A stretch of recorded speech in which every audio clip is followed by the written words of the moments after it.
Au soir du 12 octobre 2025, Éric Essoussé, directeur général des élections, a exprimé toute sa satisfaction sur le bon déroulement du scrutin dans les 31 000 bureaux de vote répartis sur l'ensemble du territoire national. Il a félicité les différentes parties prenantes pour leur bonne tenue, souhaité bonne chance aux 12 candidats qui ont sollicité le suffrage des électeurs et demandé aux acteurs d'attendre les autres phases qui iront jusqu'à la proclamation solennelle des résultats par le Conseil constitutionnel. Comme agent du gouvernement pour les opérations électorales, le ministre de l'administration territoriale, Paul Atangandi, a prolongé cette disposition légale dans son point de presse du soir du scrutin, en mettant en garde tous ceux qui prendraient sur eux de publier des tendances sans attendre que les différentes instances chargées de la collecte et du traitement des procès-verbaux,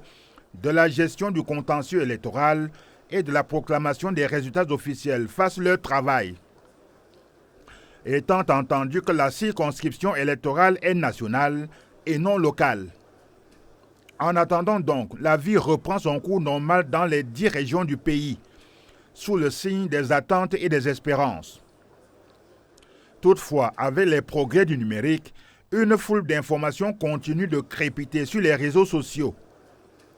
Manipulation et désinformation de l'opinion se mêlent bien de la partie. Mais le calme règne.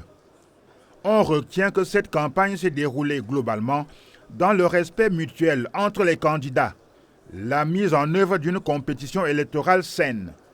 la soumission des acteurs aux lois et leur détermination à mobiliser les 8 10 000 électeurs inscrits autour de leurs idéaux pour le Cameroun.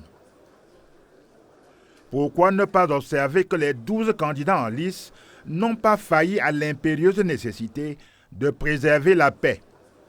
l'unité et le vivre ensemble, avec néanmoins des adeptes du retour au fédéralisme et à la limitation du mandat présidentiel. Autre spécificité de la campagne électorale de la présidentielle 2025, le déploiement exceptionnel des caravanes des 12 partis politiques dans les recoins du Cameroun pour toucher les réalités et faire partager leur vision pour un pays où les jeunes et les femmes joueront un rôle de premier plan, où l'augmentation de l'offre d'emploi pour jeunes sera une priorité et où les richesses du sol et du sous-sol seront développées au bénéfice de la croissance nationale. À la radio comme à la télévision publique, la propagande des candidats s'est bien déroulée.